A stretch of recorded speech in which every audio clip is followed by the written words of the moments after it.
Previous lecture में मैंने आपको रीन्यूएबल और नॉन रीन्यूएबल नेचुरल रिसोर्सेज के बारे में एक्सप्लेन किया था और होमवर्क भी दिया था इसको टॉपिक से रिलेटेड, और यकीनन आप लोगों ने वो कर लिया होगा। आज जो टॉपिक मैं समझाने जा रही हूँ वो है water a natural resource.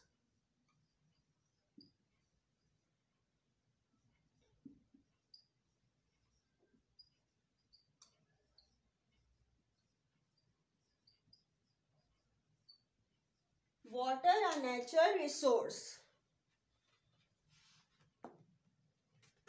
Water is the most abundant substance on the earth's surface. Water जो है बहुत ज़्यादा मिकदार में पाया जाने वाला सब्सटेंस है जो कि ज़मीन की सरफेस पर मौजूद है। It cover more than 3/4 of the earth's surface.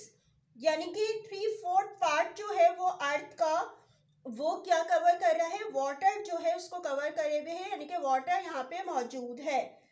ये वाटर मुख्तलिफ शक्ल में आपको नज़र आता है, जैसे स्नो की सूरत में भी, इसके अलावा आइस की सूरत में भी मिलता है। इसके अलावा अर्थ क्रस्ट पर मौजूद है, ज़मीन की सरफेस पे, जैसे लेक्स हैं, रिवर्स हैं, पॉन्ड्स हैं, यहाँ पे भी आपको वाटर नज़र आता है। इसके अलावा अगर देखें एटमॉस्फेयर, वहाँ पे भी वाटर वेपर्स की सूरत में मौजूद है वाटर।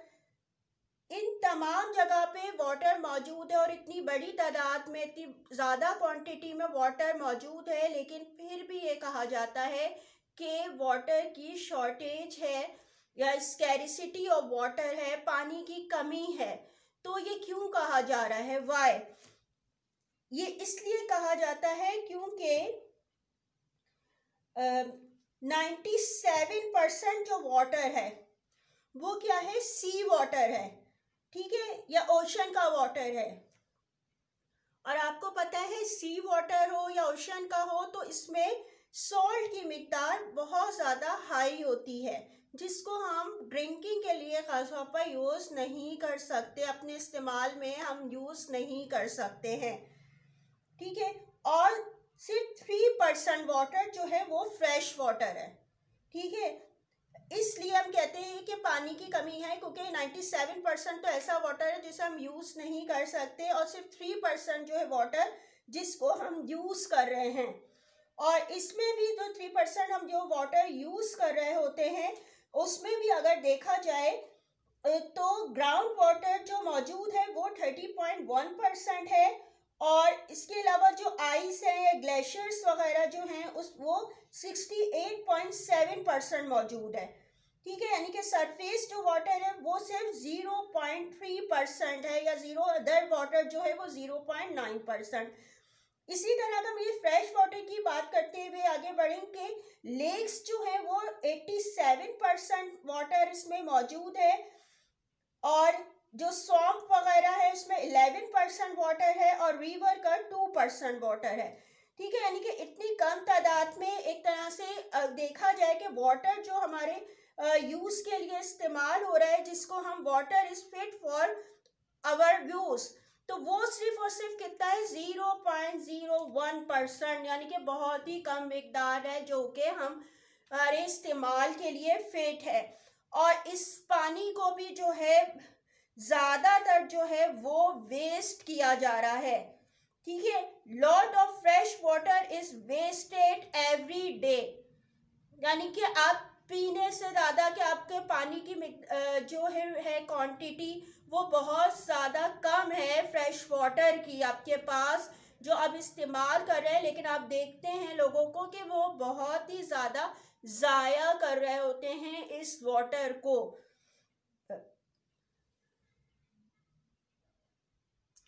इसी तरह अब जो वाटर जो होता है, the level of ground water is called the water table, यानी कि जो लेवल है ग्राउंड पे वाटर का वो वाटर टेबल कहलाता है।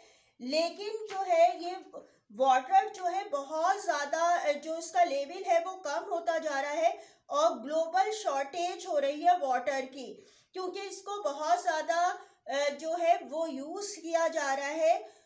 इसी तरीके से अगर बात की जाए रेन वाटर की,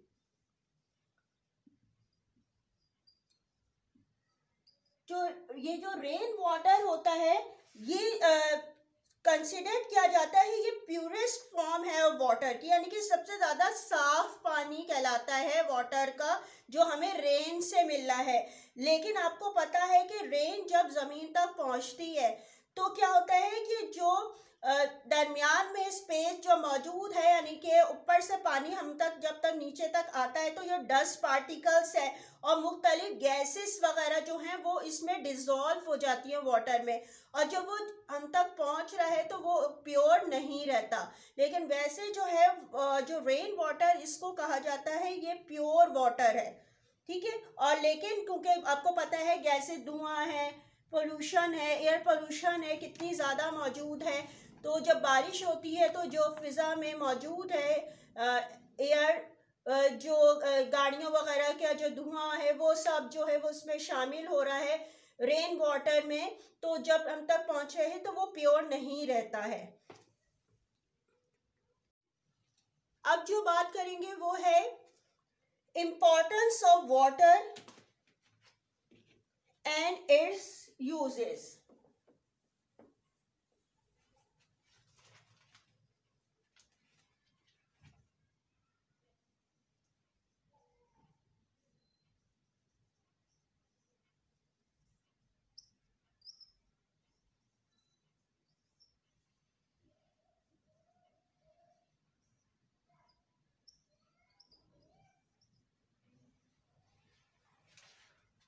यानी कि इसकी इम्पोर्टेंस क्या है या इसको हम यूज़ कहाँ कहाँ कर रहे होते हैं इसके बारे में एक्सप्लेन होगा।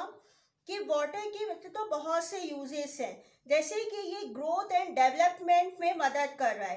किसकी ग्रोथ एंड डेवलपमेंट? एनिमल्स की भी, प्लांट्स की भी, और इसी तरह ह्यूमन बींग्स की भी। यानी कि वाटर की हमें बहुत ज़्यादा ज़रूरत होती है, जिससे हमारी क्या हो रही है, ग्रोथ भी हो रही है। इसी तरह प्लांट्स को भी आप देखते हैं कि उन्हें वाटर दिया जाता है ताकि जो है वो इनकी ग्रोथ हो सके।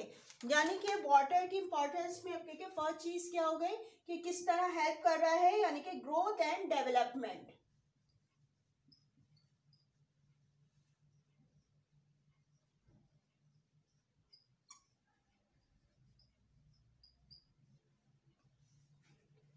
इसी तरीके से वाटर जो है हमारे मुख्तलिफ लाइफ प्रोसेस में भी हेल्प कर रहा होता है।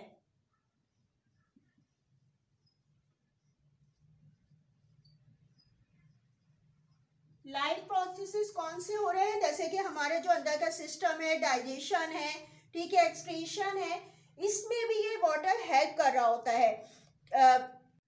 Water help to regulate the process such as digestion of food, excretion of waste material and transportation of nutrient। यानी कि जो कुछ हम खा रहे हैं हमारे बॉडी के अंदर डाइजेस्ट हो रहा है, ठीक है, हमारे ब्लड में शामिल हो रहा है, और क्या हो रहा है, एक जगह से दूसरी जगह जो पहुंच रहा है उसमें भी वाटर का एक अहम रोल है। इसी तरह हमारे बॉडी टेम्परेचर को रेगुलेट करने में भी काम आ रहा है।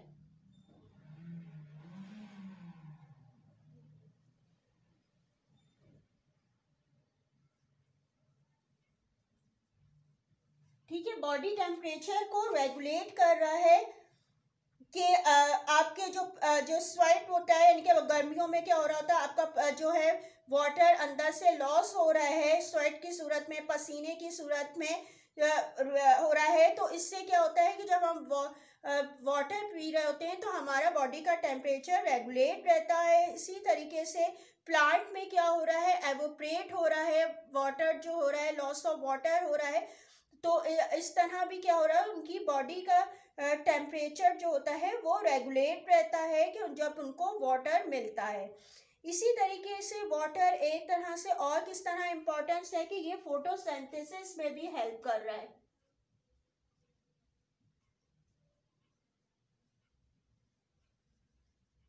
और फोटोसिंथेसिस के बारे में तो आप काफ़ी दफ़ा पढ़ ही चुके हैं कि ये किस तरह हेल्प कर रहा है, यानी कि जो फूड प्रिपेयर हो रही है प्लांट्स की उसमें ये हेल्प कर रहा होता है कि यानी कि फोटोसिंथेसिस के प्रोसेस के लिए वाटर की नीड होती है।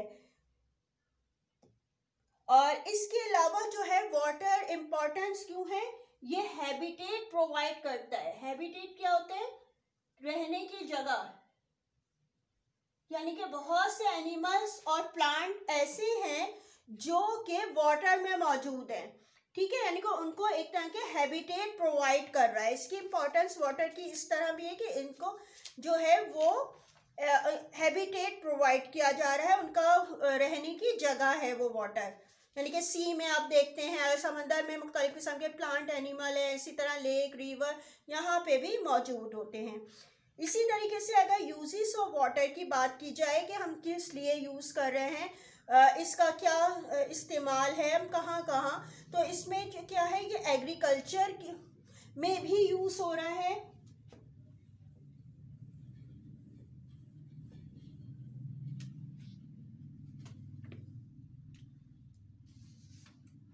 यानी कि वाटर को हम एग्रीकल्चरल यूज़ में इस्तेमाल कर रहे हैं।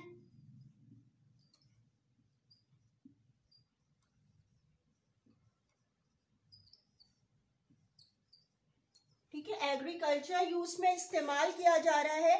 और पाकिस्तान में तो बहुत ज़्यादा बड़ी मिकदार में जो है वाटर को यूज़ किया जा रहा है एग्रीकल्चर में, यानी कि मतलब क्रॉप्स में, फ्रूट्स वेजिटेबल्स वगैरह जो आपको मिल रही हैं, क्रॉप्स मिल रही हैं, जिस तरह राइस है, मुख्तलिफ किस्म के पल्सेस वगैरह में मिल रहे हैं, तो ये एग्रीकल्चर के लिए जो है वाटर बहुत ज़्यादा यूज़ हो रहा है। इसके अलावा जो है सेकेंडली ये इंडस्ट्रीज में भी यूज हो रहा है, यानी कि इंडस्ट्रियल यूज में भी इस्तेमाल हो रहा है वाटर।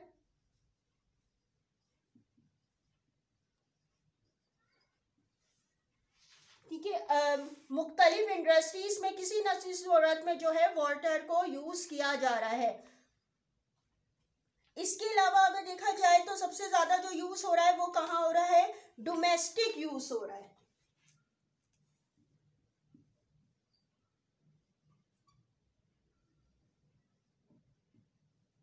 डोमेस्टिक यूज क्या है? यानी कि जो वाटर घर में यूज हो रहा है, घरों में जो इस्तेमाल कर रहे हैं आप लोग, वो डोमेस्टिक वाटर कहलाता है। और ये किस लिए आप इस्तेमाल कर रहे हैं? जैसे कि ड्रिंकिंग के लिए, ठीक है, पीने के लिए इस्तेमाल कर रहे हैं आप, फूड बनाने के लिए, खाना पकाते हैं जब उसमें यूज़ हो रहा है, आपके बाथिंग में यूज़ हो रहा है, वॉशिंग क्लोथ्स एंड डिशेस वगैरह को वॉश करने के लिए इस्तेमाल हो रहा है, टीथ को वॉश करने के लिए इस्तेमाल हो रहा है, ठीक है, यानी कि गार्डनिंग में इस्तेमाल हो रहा है। बहुत ज़्यादा सारे पर्पस हैं जिसमें हम वाटर को घरों में यूज़ कर रहे होते हैं। स्टूडेंट्स, अब होमवर्क देख लीजिए। आपका होमवर्क है question number 2, right importance and uses of water. Question number 1 करवा दिया था, ये क्वेश्चन 2 है। सबसे पहले हेडिंग डालिएगा इम्पोर्टेंस ऑफ वाटर, फिर आपने इसी तरीके से नंबर 1, 2, 3 और 4 जैसे यहाँ पे डिस्क्राइब किया हुआ है इसी तरीके से इसको कीजिएगा। ठीक है, ये एक्सप्लेन हुआ हुआ है, इसको इन्वर्टेड कॉमास में नहीं करना है, सिर्फ इसी तरीके से एक 1 बाय 1 करके जो है वो इसको आपने एक्सप्लेन करना है। ठीक है, जैसे फर्स्ट है ग्रोथ एंड डेवलपमेंट, सेकंड है लाइफ प्रोसेसेस, थर्ड है बॉडी टेम्परेचर, फोर्थ है फोटोसिंथेसिस।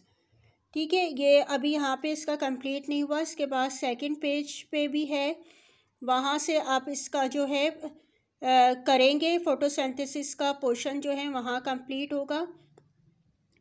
ये देखिएगा इसका यहाँ तक, यानी कि ये यहाँ पे आपका ये हेडिंग 4 कंप्लीट हो जाएगी इस पेज पे। फिर 5th हेडिंग है हैबिटेट, ठीक है, इसके बाद uses of water centre heading, और फिर ये सारी साइड हेडिंग है। ठीक है, agricultural use, industrial use, domestic use. ठीक है, इसी तरीके से आपने हेडिंग डाल के करना है और यहाँ तक आपका जो है वो आंसर कंप्लीट हो जाएगा, ये क्वेश्चन नंबर 2 का। और इसको आप जो है कॉपी पे कर लीजिएगा, जैसे जैसे साथ साथ काम करवाया जा रहा है आप लोग रेगुलर वैसे ही करते रहिएगा, ताकि आपका कोई काम रह नहीं जाए और आपको बाद में मुश्किल हो। ठीक है, ये आपका यानी कि क्वेश्चन नंबर 2 जो है वो कंप्लीट हो जाएगा, ये यहाँ से आप कॉपी कर लीजिएगा। Remaining chapter will be explain in next class. Thank you. अल्लाह हाफिज़।